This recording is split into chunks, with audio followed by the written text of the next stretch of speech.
Yes, hey guys, and welcome back to another predictions video. And in today's video, I'm going to be predicting the Rocha vs Dominguez fight. And so if you're new around here and you haven't yet subscribed, please do so. Like the video if you do need a like video, and let's get straight into it. So going into this fight, Rocha is 24-2 with 16 KOs, and Dominguez is 27-0 with 20 KOs. This fight's a 10-round fight in the welterweight division.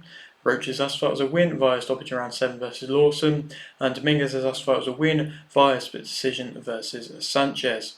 Rocha is a southpaw. Rocha is 27 and Dominguez is 32.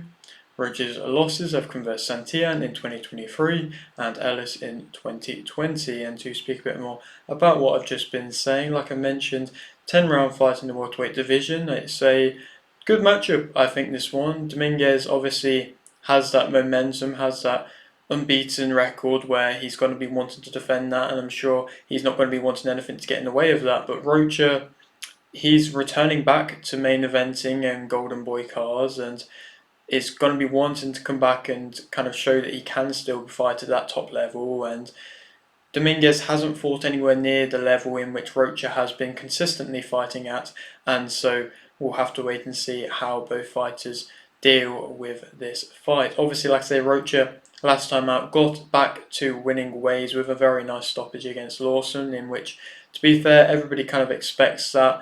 Lawson's an opponent in which is made to be able to be stopped by the top contenders, and has proven that he can't fight the best of the best. So we expected Rocha for him to get him out of there. He did. I believe that was a good opponent coming off a devastating loss against Santillan, but both times now since the defeats, Rocha's managed to bounce back and then go on really good winning streaks. So, so far he's back on the winning side of things. Last time out, like I say, last time he lost against Ellis, he went on a really good winning streak. So perhaps we might be seeing just the start of that since the loss versus Santillan, where he is possibly improving with every fight and with every loss. Like I said though, Dominguez, big opportunity for him. It's, he's fought on, I believe, one Golden Boy show before, possibly more, but the only one that I've seen is Yukasta Valle one in his, I believe, second to last fight, in which was a nice stoppage from him. But this is, like I mentioned, a big step up. Last time out, split decision against a much lesser opponent, but at the same time, he's a power puncher. He's going to be coming for the win, like I say, has that momentum with him, and is going to be an interesting fighter, in which is a little bit of an unknown entity to an extent, but like I say, it's going to be intriguing to see how this fight plays out. Rocha, as a fighter though, typically he has quite fast hands. I feel like certain people have discredited from that performance against Santillan the speed in which Rocha has, and I believe that that speed is still there. He has a nice fast jab and can let his hands go quickly. He changes levels well. He has excellent body work when he utilises that, when he finds the gaps with that and works the angles with that. It's excellent body work. He can fight on the front foot or the back foot well. I mean, even though he was on the back foot a lot against Santillan, he was still being able to get work off at times, and he didn't look uncomfortable on the back foot, in which, in my opinion, Dominguez possibly does a bit. Roach is accurate. He's like I say, developed, in my opinion, from losses. He can fight it in mid-close or at the mid-range or in-close, possibly in-close a little bit better than that of Dominguez. He has good solid combinations and does carry the power himself. He has a good chin at the same time. I mean, like I say, he's been hurt quite badly now, but that was just an absolute brutal beatdown against Santillan. It wasn't just a one-punch, your chin's gone type shot. It was continuous, just aggressive, hard combinations, in which I doubt many people would be able to have stood up against that. He's a very good finisher. When he has you hurt, he lets his hands go. He has good shot selection. He's very good at working angles when you are on the ropes, and if he gets on the front foot against you and you be inviting the pressure against him, then he's definitely going to let his hands go and hurt you when you are on the ropes. Negatives about him, I think he can wait in range a bit too long against Santillan. I think he definitely just stayed in close too long and didn't circle off the ropes as well as what I'd like to have, and things like that. Just like I say, inviting that pressure, not being able to deal with the physicality in which Santillan was offering then. And I mean, full credit to Santillan, that was probably, that was the best performance in my opinion of his career, and so he was on fire that night. But in general, I just don't think he could deal with the physical pressure in which Dominguez could bring.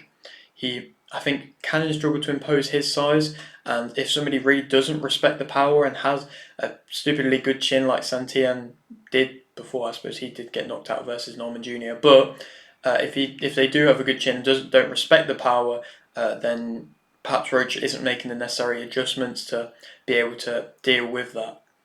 I think, he's typically really good when he goes to the body, but I don't know, he just didn't seem to be able to slow down Santillan, and perhaps he wasn't going to the body enough, perhaps he was becoming a bit more hesitant, perhaps he was just not, like I say, really Santillan wasn't respecting it, but he just really struggled to slow down Santillan in that fight.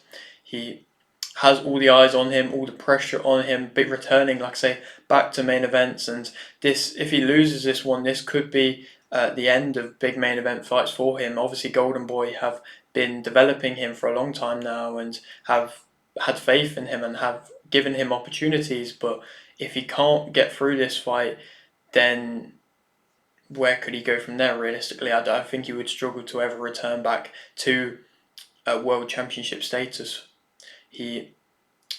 I think, perhaps can struggle to create openings a little bit. He really works angles well, but just being able to tap to create the openings. If you have a tight guard, like yet again going back to that Santillan fight, he just couldn't seem to find the openings against him. And that Mexican top style which Santillan had, which is a really high tight guard, continuously just being in your face as well. It's difficult to be able to create the openings, but he just couldn't seem to really do it. He can be too open when he's on the attack and just having a bit of a, like I say, coming forwards, having that confidence to come forwards, but then just being too open when you are coming forwards where you are just going to get caught with shots. I think he can also be overwhelmed as well, and he can also get cut. Obviously, it's a very common thing to get cut, and there's nothing wrong with that, but it's just a few continuous fights now in which he has been getting cut over the eyes, and it's just not a good position to be continuously getting cut, and perhaps that shows a weakness in that specific area. Dominguez as a fighter, like I mentioned, he has that momentum, but as a fighter, he's patient. I think he's a much more mid-range type fighter, so it'll be interesting to see if Rocha is able to get in close with him. He has a long, consistent jab, which he does manage to use well and can keep you out of range by doing so, and maybe could keep Rocha out of range. I don't know. I think he does have a longer jab than that of Rocha. He changes levels as well with the jab as well. I think he works his angles nicely. He's a power puncher as well. Some of the shots don't necessarily look crazily powerful in which he's throwing, but they do seem to land with a big effect, and the timing and perhaps catching you when you're walking onto shots could play a factor. And just that some of the knockouts that I've seen from him, especially that one from the second to last fight, was a really impressive knockout where it was a really beautiful uppercut, straight through, found the angle, worked the angle, saw that it was working, power punching, didn't look crazy powerful, but distributed the power well to then catch his opponent off guard when he did throw the power punch. He doesn't force a stoppage. I think he is well disciplined in that aspect, and perhaps Rocha forces the stoppage a little bit more. He finds his range well, and he's accurate in his work as well. Negatives about him, obviously, he's been inactive. He's been much more inactive than that of Rocha. I mean, I believe he had a 2-year break from 2020 to 2022, or a big break, and then he came back in that second to last fight, and then he had a fight since then. So he's not really been very active compared to where he once was. But yeah, like I say, I think Rocha has been the much more active fighter. He's, like I mentioned, fought much lesser opponents. I think he has quite wide, wild hooks that are quite predictable. The overhand, I do believe, is quite predictable because he does throw it from quite far out. He has them less fluid combinations, and I think his balance in close is a much poorer than that of Rocha. He stands upright. I think he won't really go onto the back foot, and like I say, can look uncomfortable balance-wise on the back foot. He can wind up on his shots a bit too long, has his head on the line, and I think he is open to hooks. Rocha is the favourite for this fight, and I think that Rocha will win via TKO in round 9. I believe this could be a very good winning performance, returning back to main event winning performance for him. I believe he's going to be able to really wear Dominguez down with the big target in which Dominguez is. I think he could catch him, Dominguez not really wanted to be on the back foot and then could hurt him in that aspect. And Dominguez, I think, could just be drawn into standing and trading. And even though Dominguez is a Mexican, I don't really think he has too much of a traditional pressure Mexican type style. And I think his guard is much more wider. So I think Rocha is going to be able to have that freedom to work the angles and really go to the body if he wants to. And then, yeah, I think he's going to be able to wear down Dominguez and be able to get stoppage that way. And I think that is a creditable win for him. Then who we could go on to fight, I think Santillan again could be another option. Obviously, the first fight ended devastatingly for Rocha, but it was still a very entertaining fight. And Santillan since then has gone on to lose versus Norman Jr., and so he's probably going to be wanting big fights. So you never know, that could be made into a rematch in which I would not hate seeing at all. Cuevas is another option. Villa is another option. Just kind of top-ranked welterweight fighters. I think the Villa one could be good. Obviously, Villa coming off the loss versus Ennis hasn't fought since then, but still put up a very valiant effort against Ennis. And when you think about Golden Boy working with other promoters, obviously it's not always the thing we see that much. So Villa could be made into a good fight, but yeah, like I say, we'll have to wait and see. And I believe the welterweight division, super welterweight division, is doing really well at the moment. So yeah, that is it for today's video though. I hope you did enjoy. Like if you did, like this, subscribe if you're new, and thanks for watching.